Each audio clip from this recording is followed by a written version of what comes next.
اسلام میں حلال اور حرام کا تصور۔ بسم اللہ الرحمن الرحیم۔ یا رب لک الحمد کما ینبغی لجلال وجہک وعظیم سلطانک۔ اللہم صلی علی سیدنا و مولانا محمد وعلی آل سیدنا و مولانا محمد وعلی اصحاب سیدنا و مولانا محمد وبارک وسلم علیہ۔ مجھے چند سال پہلے جاپان جانے کا موقع ملا۔ وہاں ایک مجلس نے ایک صاحب نے سوال کیا کہ اللہ تعالیٰ نے خنزیر کا گوشت کھانے سے کیوں منع کیا ہے؟ اس سے پہلے کہ میں جواب دیتا، ایک شخص نے کھڑے ہو کر یہ کہا کہ تحقیق سے یہ ثابت ہوا ہے کہ خنزیر کے گوشت میں فلاں فلاں بیماریاں پائی جاتی ہیں اور یہ خرابیاں پائی جاتی ہیں، جس کی وجہ سے اللہ رب العزت نے خنزیر کا گوشت کھانے سے منع کیا ہے۔ سوال کرنے والے نے یہ کہا کہ ہم جاپان کی حکومت اور یہاں کے سائنسدان اور یہاں کی جو مختلف سائنسی ترقیاں ہیں، ہم لوگوں نے ایسا طریقہ ایجاد کر لیا ہے کہ مختلف کیمیکلز کے ذریعے سے، مختلف طریقوں سے ان خرابیوں کو ہم دور کر دیتے ہیں، تو کیا اس کے بعد اس کا گوشت کھانا جائز ہوگا؟ تو پھر مجھے اس میں شامل ہونا پڑا اور یہ بات بتائی گئی کہ دیکھیے،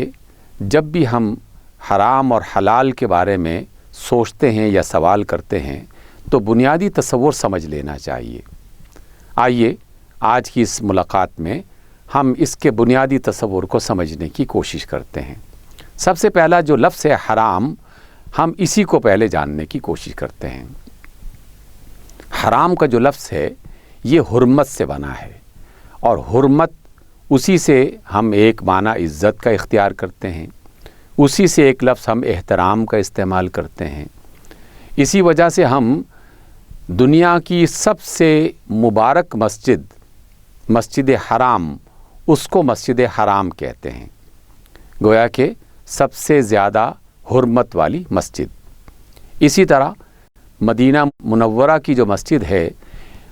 مکہ کی مسجد کو اور مدینہ کی مسجد کو، ان دونوں کو ہم حرمین شریفین کہتے ہیں کہ دو حرمت والے مقامات، دو حرمت والی مسجدیں۔ اسی طریقے سے جو 12 مہینے سال میں آتے ہیں، ان میں سے 4 مہینے ایسے ہیں جنہیں ہم حرمت والے مہینے سمجھتے ہیں۔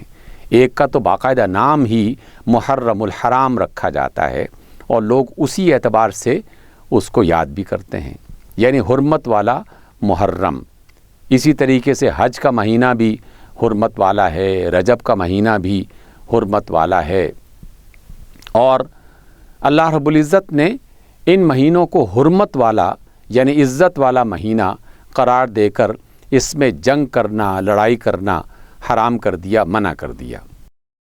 اسی طریقے سے ہم یہ حرمت کا جو لفظ ہے مختلف حوالوں سے استعمال کرتے ہوئے کبھی کسی جگہ کو محترم بنا دیتے ہیں، کبھی کسی وقت کو محترم بنا دیتے ہیں، کبھی کسی شخصیت کو محترم بنا دیتے ہیں، کبھی کسی چیز کو محترم بنا دیتے ہیں۔ تو آئیے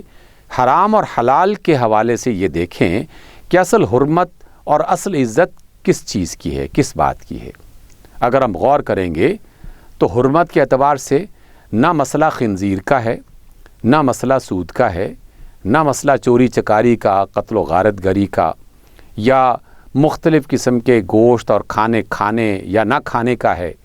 بلکہ اصل مسئلہ یہ ہے کہ جن چیزوں کو استعمال کرنے سے منع کیا گیا ہے وہ منع کرنے والا کون ہے۔ اگر آپ اس کی معلومات لیں گے تو پتہ چلے گا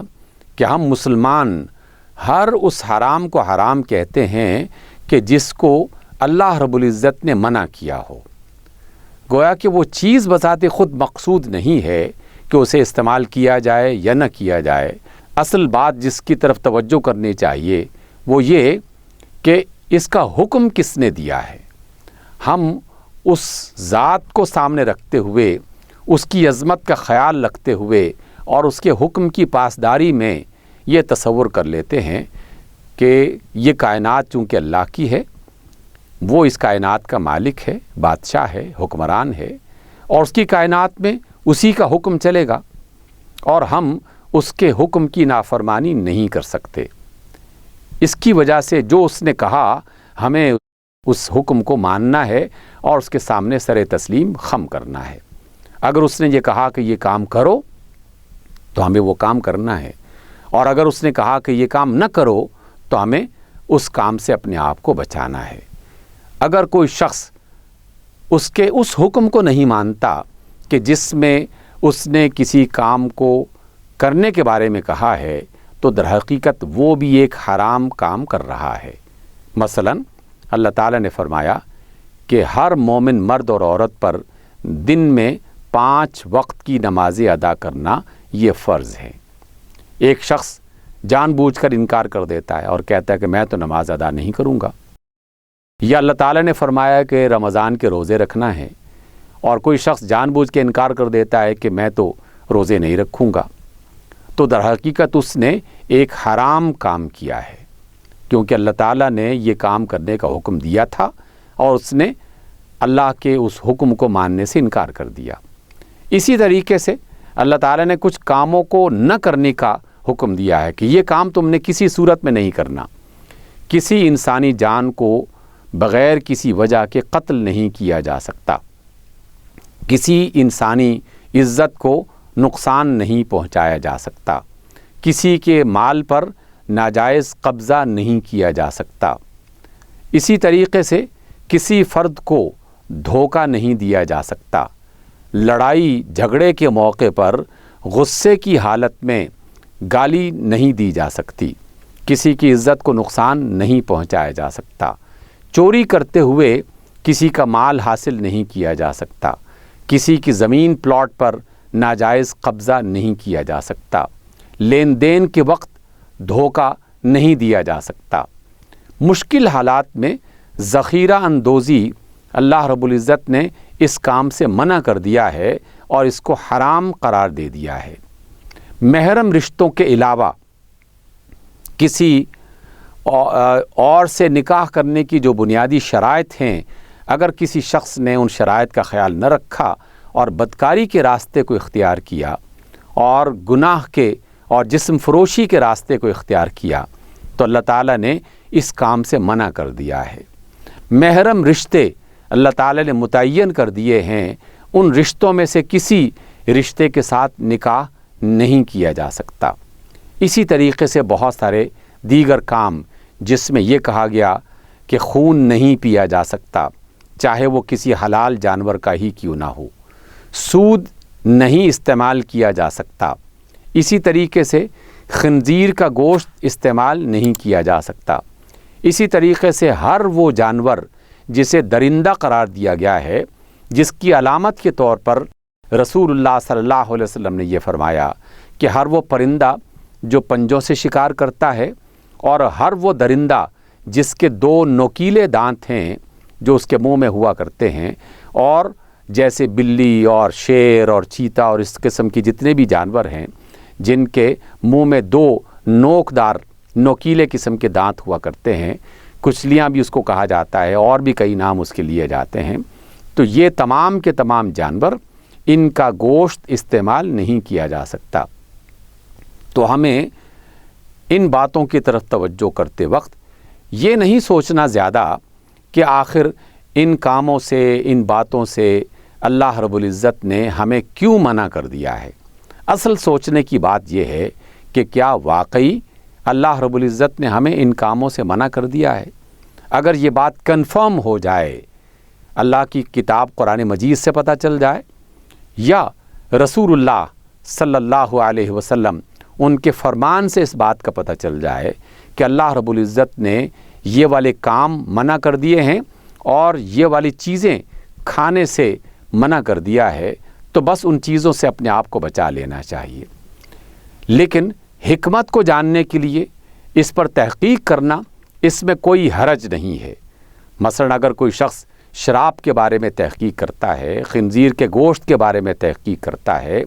یا ان درندوں کے گوشت کے استعمال کے بارے میں تحقیق کرتا ہے کہ آخر ایسی کون سی بات ہے کہ جس کی وجہ سے ان چیزوں کو استعمال کرنے سے اللہ تعالیٰ نے منع کیا ہے تو تحقیق کرنے میں کوئی حرج نہیں ہے۔ جب بھی کوئی شخص دیانتدارانہ طریقے سے ان باتوں پر تحقیق کرے گا تو اسے اندازہ ہو جائے گا کہ اللہ رب العزت سے زیادہ علم رکھنے والی کوئی دنیا میں ہستی نہیں ہے۔ کائنات میں سب سے زیادہ علم اور حکمت رکھنے والا وہی اللہ ہے، کیونکہ وہ ان تمام چیزوں کا خالق ہے،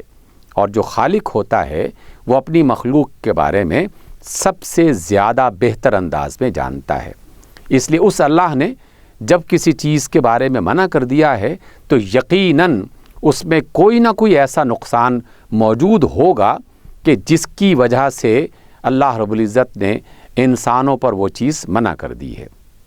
ہم نے جیسے حلال اور حرام کے بارے میں یہ بات جانی کہ یہ اللہ کا حکم ہے، اس وجہ سے ہم اس کے قریب نہیں جاتے، اور رمضان کے مہینے میں تو بطور خاص اس بات کو دہرایا جاتا ہے، بار بار یاد دلایا جاتا ہے، جس سے زیادہ بہتر طریقے سے حرام اور حلال کا معنی واضح نہیں ہوتا کہ ہم صرف نقصان دینے والی چیزوں سے نہیں بچتے، بلکہ اللہ کے حکم پر تو ہم فائدہ دینے والی چیزوں سے بھی بعض اوقات اپنے آپ کو بچا لیتے ہیں، جیسے روزے کی حالت میں کھانے پینے سے اپنے آپ کو بچا لیتے ہیں۔ احرام باندھ لیا حج کے موقع پر تو احرام کی حالت میں کسی درخت کا جو ہے وہ پتا توڑنے اور کسی جانور کا شکار کرنے کی اجازت بھی نہیں ہے، حتیٰ کہ اپنے جسم کا کوئی بال بھی جو ہے وہ کاٹا نہیں جا سکتا، توڑا نہیں جا سکتا، حالانکہ یہ کام تو جائز ہوتے ہیں۔ اس لیے حرام اور حلال کے بارے میں بنیادی تصور یہ اپنے ذہن میں رکھنا چاہیے کہ کیا واقعی اللہ رب العزت نے ان کاموں سے ہمیں منع کر دیا ہے؟